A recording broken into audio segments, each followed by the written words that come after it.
Queen Victoria ascended the throne of Great Britain in 1837. She reigned 64 years, and in that time the British Empire enjoyed its most glorious, its most expansive days. She saw little of her great realms and territories beyond the seas. But among her descendants have been 4 British rulers who have travelled those realms and territories as through the past 70 years empire has become Commonwealth.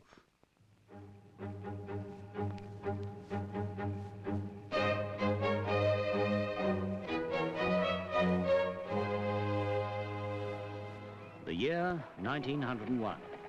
The Boer War had inspired a great upsurge of loyalty to the Crown, a belief that New Zealand should offer men and arms to the imperial cause in South Africa. The cause was hardly honourable, but it was British, and the young New Zealanders who joined it were of that generation born in the colony which fervently called Great Britain home. After 10 years of depression, the country was prospering again. The national feeling of closeness to the distant mother country, held dear by most people, could be put into words by the Premier, Richard Seddon. So, a few months after Queen Victoria's death, New Zealand was loyally ready to welcome the new heir to the throne, George, Duke of Cornwall and York, and his Duchess Mary. The Duke and Duchess brought some of the trappings of empire with them, a mounted guard of sepoys from the Imperial Indian Army. Splendidly, it headed the royal processions in Auckland and Wellington.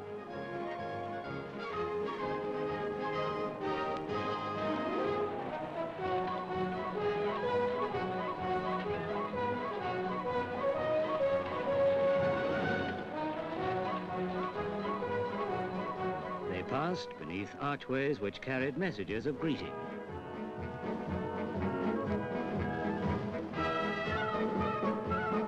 Crowds were large and well-mannered. They'd been given hints on suitable behaviour. The government appeals to every colonist to assist in making the proceedings successful. Aged and infirm persons should be carefully protected. Spectators are cautioned against the danger of coming into contact with electric light wires. The public are earnestly requested to refrain from throwing into the streets articles which might startle the horses attached to the carriage of their Royal Highnesses. In Auckland, a royal train was fitted out, and on it the visitors made the major inland journey of the tour to Rotorua.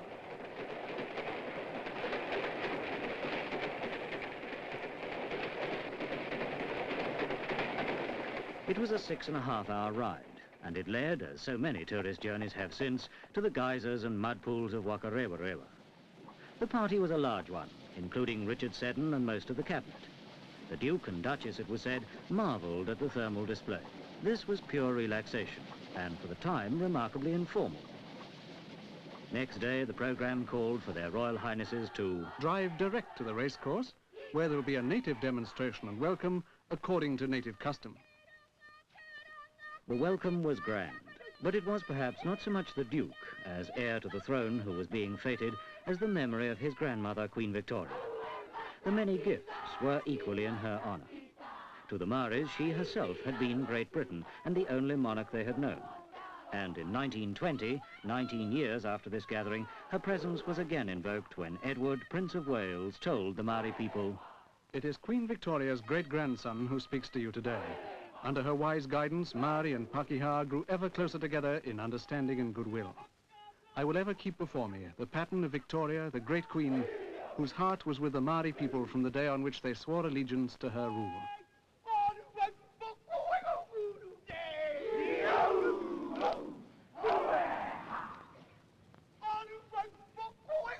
Her mystique long outlasted the age named after her.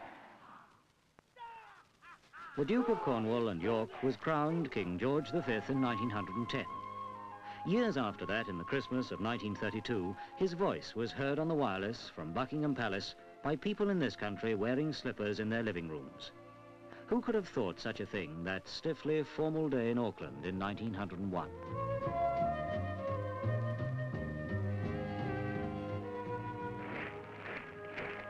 In the years between the visits of King George V and his son Edward, all the world was catapulted into a new age. The New Zealand, which sent troops to the Great War in 1914, was no longer a territorial extension of Britain, a colony, but an independent nation sharing the British monarch. As well as fighting for an empire, her men were fighting for their own country.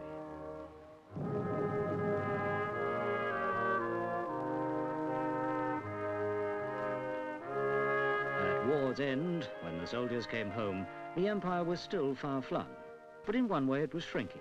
Improved communications and new mass media were changing social attitudes everywhere.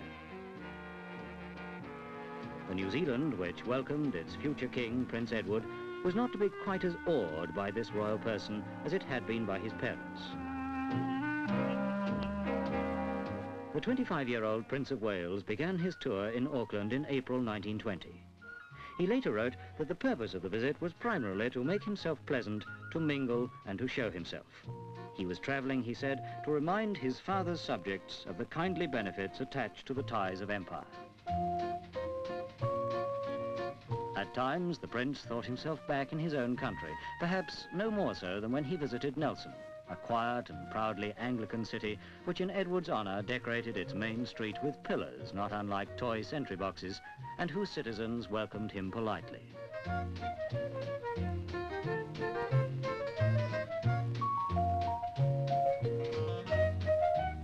He found New Zealanders calm, law-abiding and industrious, and heard no trace of a local accent in their speech. In short, he thought New Zealanders very British, describing them as enthusiastic but restrained. The restraint did not extend to the decorations at a state dinner.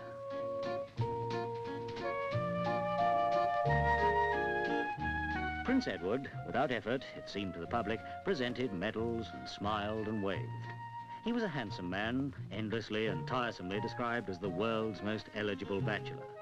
But he did feel the strain as he shook hand after hand after hand, using his left after the right became too swollen.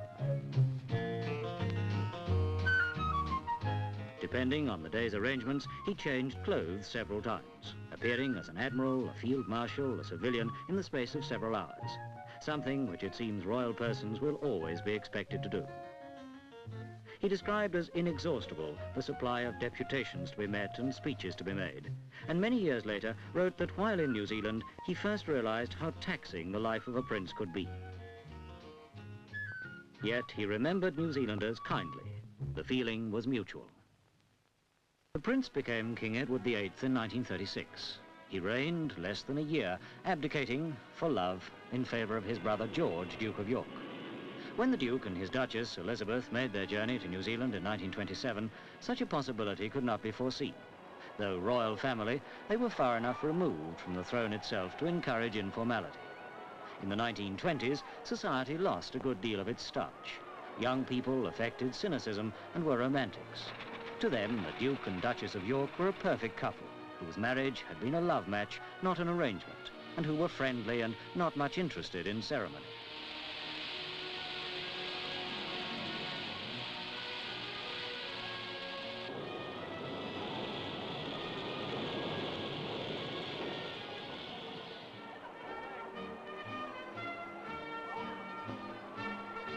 There were formal functions, of course, but not quite as many as in the past, and the photographers of the day could get in close on most occasions. The pictures they took were of a smiling royal couple, usually against a background of smiling and cheering New Zealanders. As his parents had done, the Duke and his Duchess drove through the capital streets to the town hall, there to make a call on the mayor. 31 years later, the Duchess, by then a widow and Queen Mother, would make the same drive alone.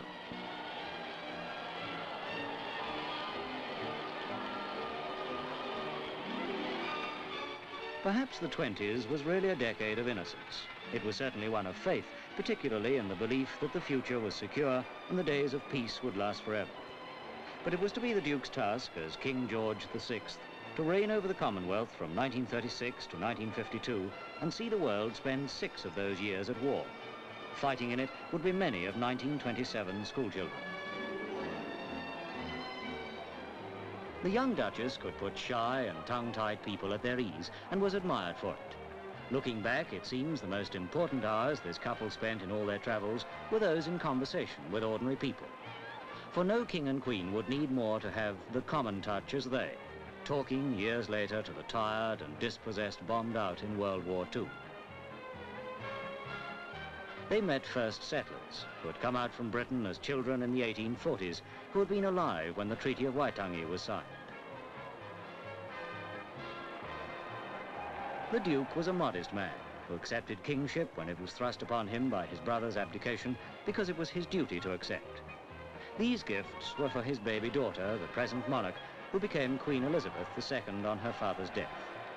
Of her mother, a reporter wrote, "The Duchess smiled and waved her hand in a way that had something like a personal thank you for everyone in the crowd. That smile and that attractive wave quite won our hearts." The Queen Mother has been to New Zealand twice since 1927. The first of these visits was in 1958, and the attraction of the smile and the wave had lasted. Early in her visit, she presented a standard to 75 Squadron, a group formed early in the war which flew bombing missions out of England.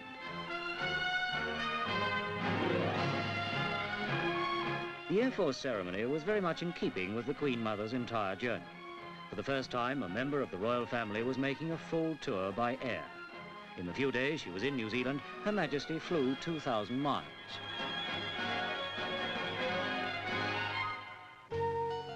There was a heat wave that January, and North Island temperatures were in the 90s. It was trying for guests of the vice-regal garden party, and no doubt just as trying for the Queen Mother. But one of the things expected of royalty is that it should ignore the weather and acknowledge the cheering. Again, she drove to Wellington's Town Hall.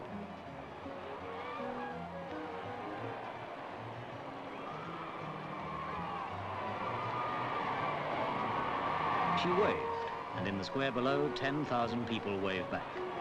The crowds which gathered to see the Queen Mother did so at functions mostly planned to entertain the visitor as well as the public.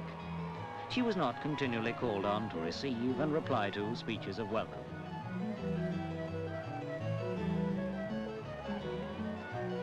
At a meeting on Trentham Racecourse, the main event of the day was won by a horse called Bally High.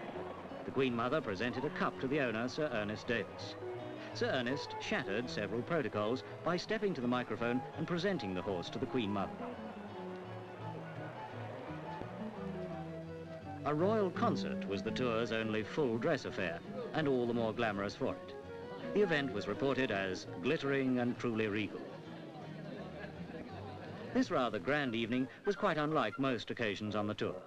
There were 22 official engagements, but many, like this side trip to an albatross colony near Dunedin, were informal and planned to give the visitor a chance to relax.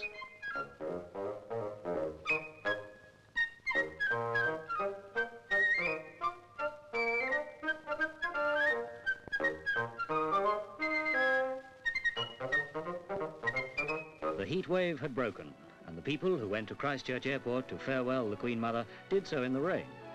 As the young Duchess of York, she had charmed New Zealanders in 1927. When she left the country in 1958, this most gracious lady had charmed another generation.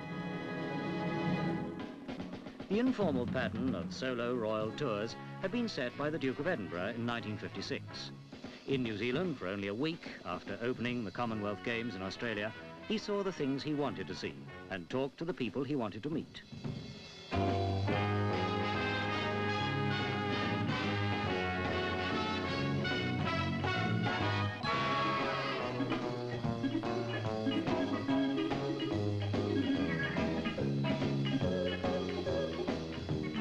He was brisk and inquiring and fascinated by industrial processes.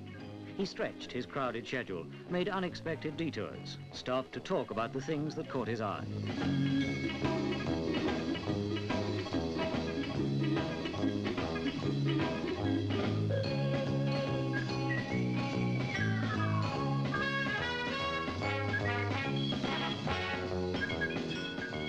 He moved easily among businessmen and engineers and mill hands, and just as easily among schoolchildren.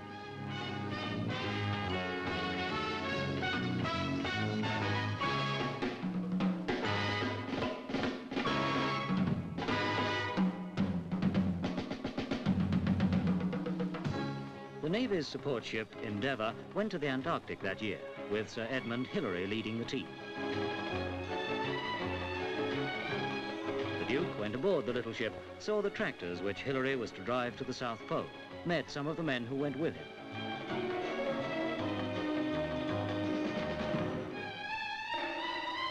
Matting was nailed down on a jetty 400 miles to the east of New Zealand. The Chatham Islanders were making ready for their first royal guest. The Duke had asked to see the islands, which 14 years ago were much more isolated than they are today. From there, on the royal yacht Britannia, he would sail home.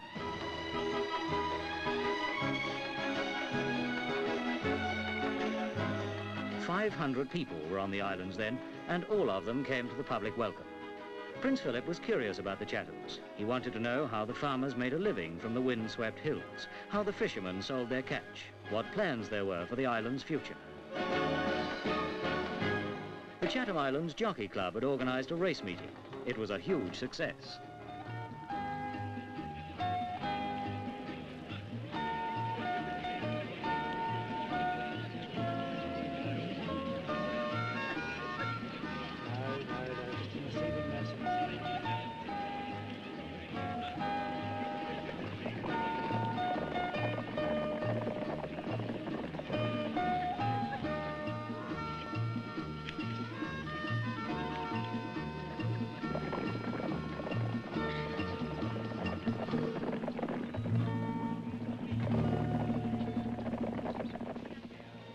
There was a tradition that royalty didn't publicly express opinions.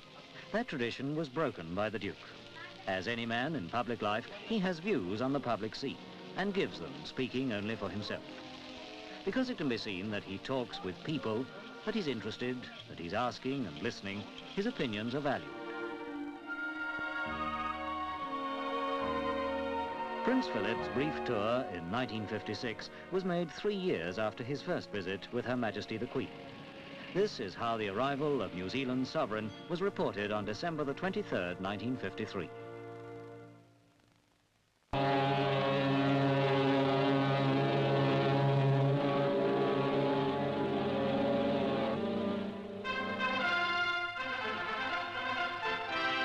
So the Queen comes to New Zealand. 12,000 miles from the motherland, she is not among strangers. She has come to her New Zealand home. Presented by the Governor-General, the Prime Minister and his wife, Mrs. Sidney Holland, pay their respects. It's the first time in history that a reigning monarch has visited these shores. Saluted by a guard of honor drawn from frigates in Auckland Harbour, the Queen is acclaimed by her people.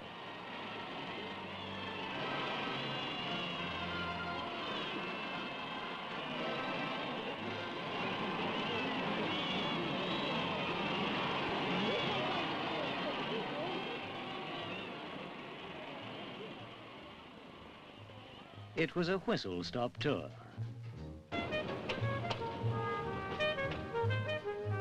In 38 days, 53 cities and towns were visited. On January the 7th, 6 towns in 8 hours hosted the Queen. Through the long summer holiday, the royal party crossed and recrossed the country. And all along the way, people lined the roads and railway tracks.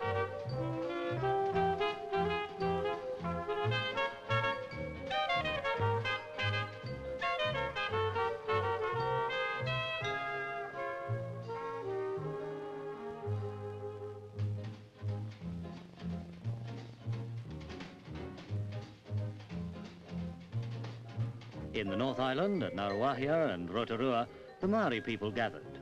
This is the film record of their first great welcome to the Queen 16 years ago. On the river Waikato, my people prepare to welcome their royal guest. With raised paddles, they greet her in the Maori royal salute.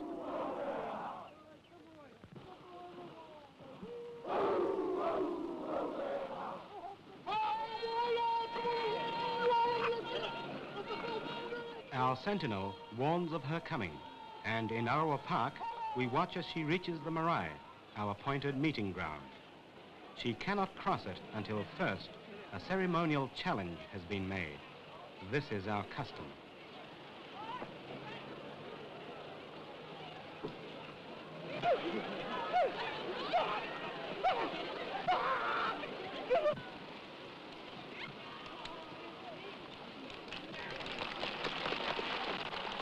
The dart must be picked up as a sign of friendship. Now, the Queen is our guest.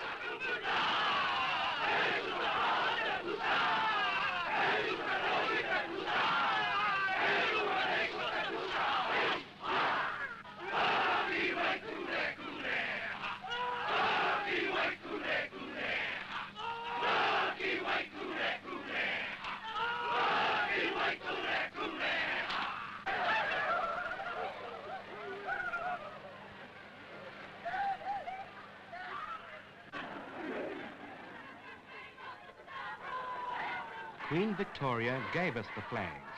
Now they fly for her great-great-granddaughter.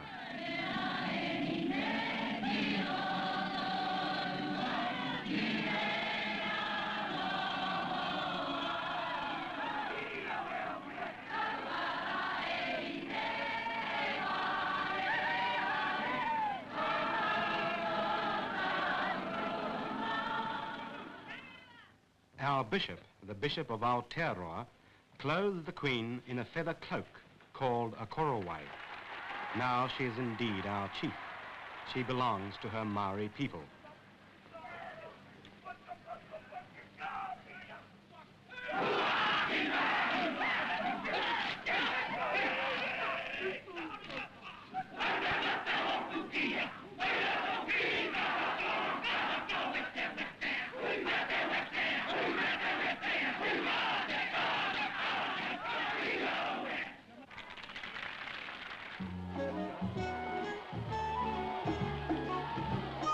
Everywhere there were children.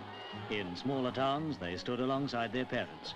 In the cities, massed together on playing fields and parks, they raised the dust with their running and cheered themselves hoarse. They waved flags until their shoulders ached and couldn't have been more happy.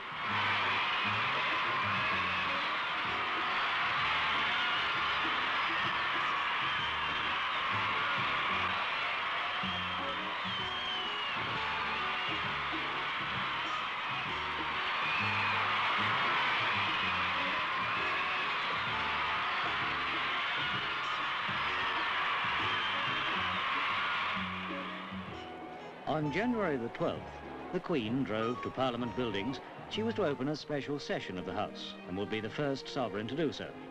At the opening, a precedent was set. Cameras were allowed in the chamber to film the ceremony.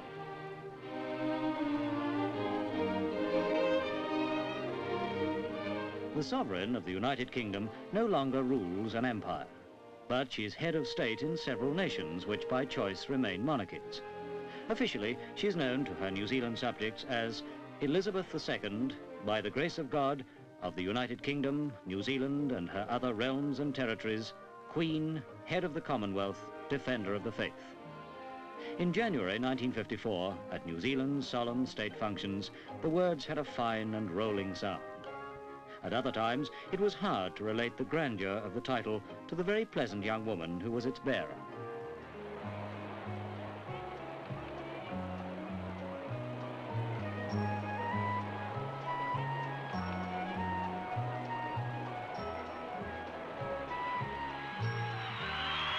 Hundreds of thousands of people, perhaps 1 million, saw the royal couple during their 5-week tour.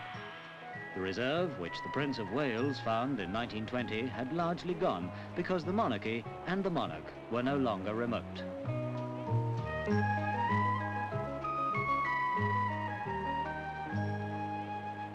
The Queen's second visit was in 1963.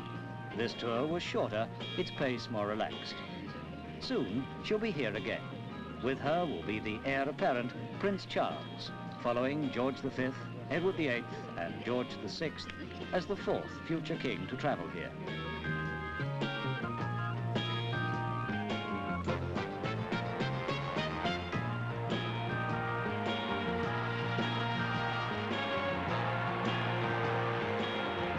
The flag flown by Queen Victoria over a quarter of the earth has long since been lowered. The children who cheer Queen Elizabeth are cheering not only a queen, but a monarchy which is in tune with the age.